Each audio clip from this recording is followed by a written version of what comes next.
This video brings together the whole Model L sequence.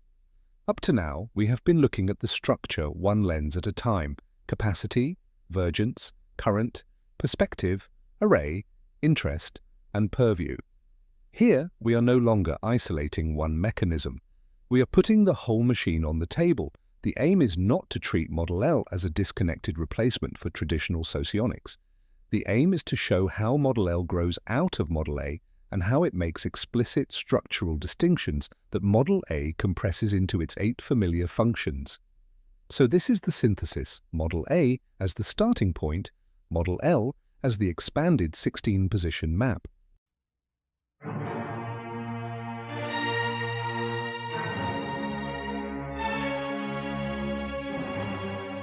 Traditional socionics begins with Model A. Model A gives us 8 functional positions: base, creative, role, vulnerable, suggestive, mobilizing, ignoring, and demonstrative.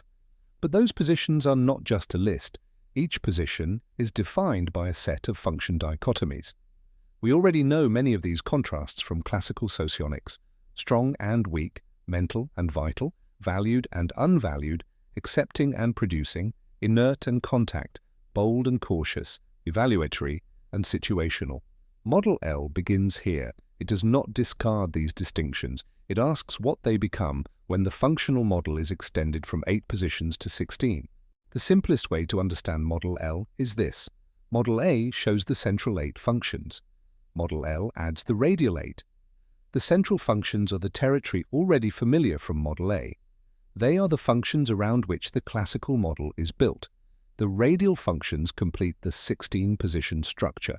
They allow the model to account for the full set of monadic elements and for the wider Reinin dichotomy space. So Model L is not a rejection of Model A. It is an extrapolation from it. Model A gives us the compressed functional architecture. Model L unfolds that architecture into a larger map. To understand why Model L matters, we need to pause on the Reinin dichotomies.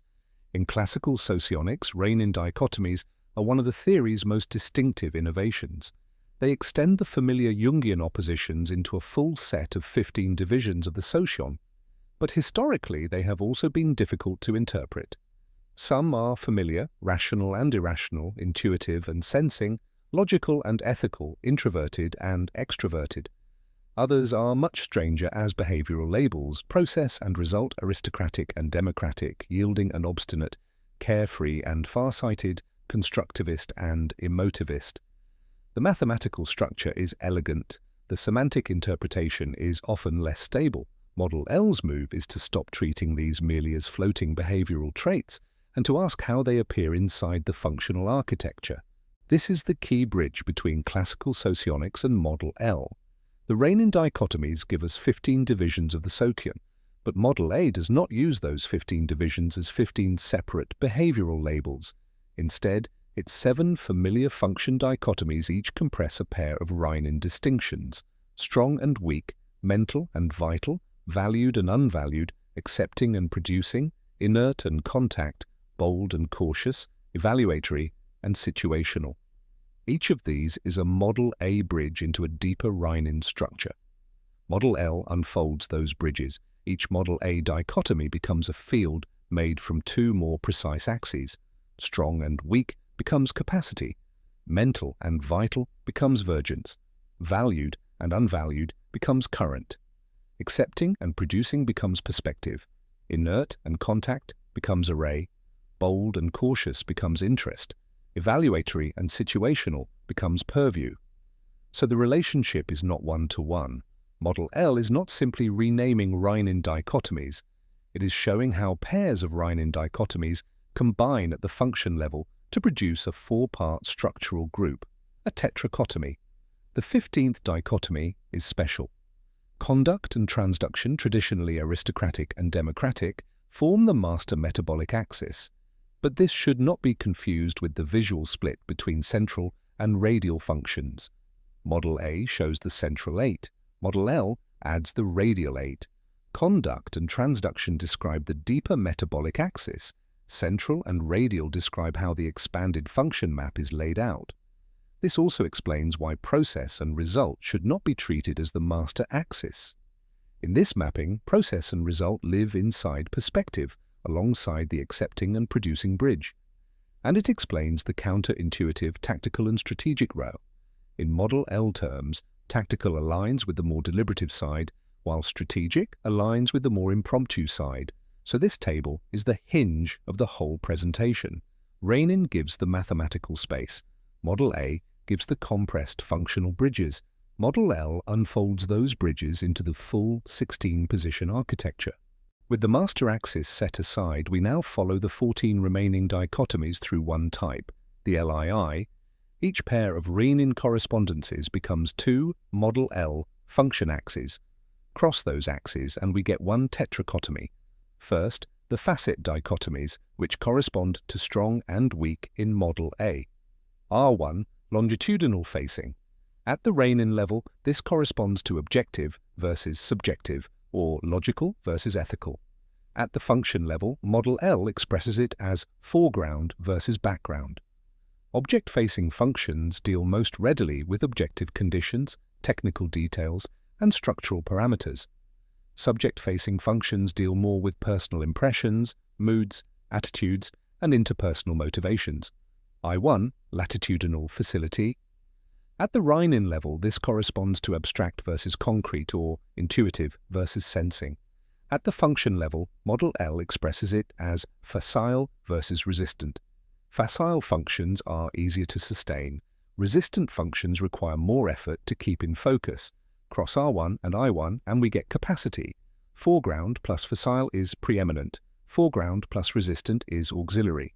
Background plus facile is contributive. Background plus resistant is inferior. Second, the vector dichotomies, which correspond to mental and vital in Model A. G2, phenomenal state. At the Reinin level, this corresponds to dynamic versus static. At the function level, Model L expresses it as explicit versus implicit. Explicit functions hold the state of information most readily apparent in awareness. Implicit functions hold the contrasting state, present but less directly apparent. U2, modal engagement. At the Reinin level, this corresponds to divergent versus convergent, classically asking or questioning versus declaring. At the function level, Model L expresses it as default versus alternate. Default functions follow the type's ordinary mode of engagement. Alternate functions require a pivot away from that mode. Cross G2 and U2, and we get vergence. Explicit plus default is overt. Explicit plus alternate is apparent. Implicit plus default is persistent. Implicit plus alternate is tacit. Third, the tract dichotomies, which correspond to valued and unvalued in Model A. R2, functional alignment. At the Reinin level, this corresponds to synergizing versus optimizing, classically merry versus serious. At the function level, Model L expresses it as favored versus menial. Favored functions are treated more as ends in themselves. Menial functions are used more as means. I2, directional polarity. At the Reinin level, this corresponds to abstracting versus concretizing, classically judicious versus decisive. At the function level, Model L expresses it as prevalent versus subdued. Prevalent functions carry the stronger direction of metabolic output. Subdued functions remain lower in throughput. Cross R2 and I2, and we get current. Favored plus prevalent is primary. Favored plus subdued is complementary. Menial plus prevalent is supplementary. Menial plus subdued is ancillary. Fourth, the perspective dichotomies, which correspond to accepting and producing in Model A. G3, dispensatory frame. At the Reinin level, this corresponds to perceptual versus preceptive, or irrational versus rational. At the function level, Model L expresses it as pivotal versus contingent. Pivotal functions set the frame of the block. Contingent functions operate from that frame. U3, compositive requisite. At the Reinin level, this corresponds to process versus result. At the function level, Model L expresses it as constitutive versus extrinsic. Constitutive functions directly compose what is being handled. Extrinsic functions mediate, support, or supply that composition. Cross G3 and U3 and we get perspective. Pivotal plus constitutive is necessitating. Pivotal plus extrinsic is accepting. Contingent plus constitutive is producing. Contingent plus extrinsic is supplying. Fifth, the array dichotomies which correspond to inert and contact in Model A. R3, expressive emphasis. At the Reinin level, this corresponds to connotative versus denotative, classically constructivist versus emotivist. At the function level, Model L expresses it as emphatic versus tentative. Emphatic functions make firmer assessments. Tentative functions remain more adjustable. I3, selective approach. At the Reinin level, this corresponds to deliberative versus impromptu, classically tactical versus strategic. At the function level, Model L expresses it as directive versus conducive. The mapping is counterintuitive. Tactical aligns with deliberative, and strategic aligns with impromptu. Cross R3 and I3 and we get array. Emphatic plus directive is governing. Emphatic plus conducive is accommodating. Tentative plus directive is facilitating. Tentative plus conducive is compliant.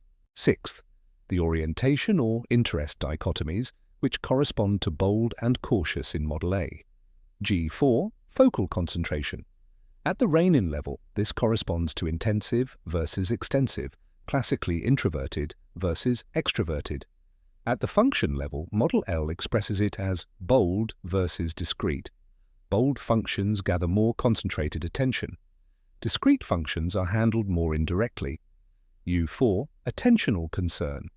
At the Reinin level, this corresponds to constructive versus corrective, classically positivist versus negativist. At the function level, Model L expresses it as pertinent versus incidental. Pertinent functions matter directly to the type's concerns. Incidental functions matter more indirectly. Cross G4 and U4 and we get interest.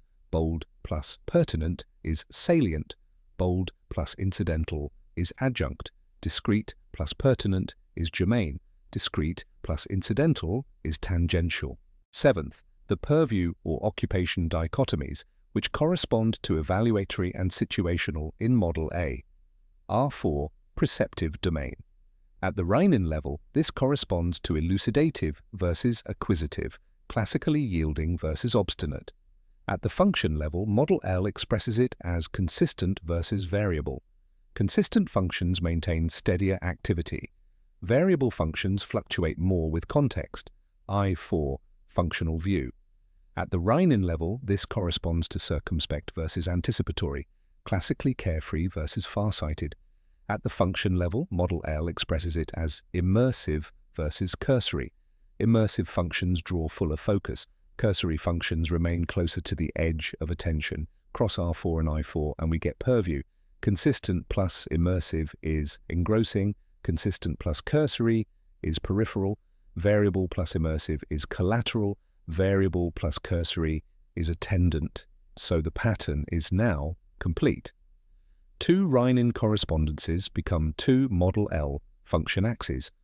Cross the axes and a compressed Model A bridge unfolds into a four-part tetrachotomy. After that sequence, the 7 lenses can be seen together. Capacity, vergence, current, perspective, array, interest, and purview are not separate add-ons. They are 7 ways of reading the same 16-position structure. Each lens takes a familiar Model A bridge and unfolds it through 2 Reinin correspondences into a 4-part Model L field. I want to dedicate this presentation to Jared Vaughan, who, along with Kimani White, has helped me work through the complexity of these dichotomies, not by simplifying them away, but by forcing the structure to become visible. So this closing image is for Jared, for the patience to keep drawing the structure until the pattern finally appears.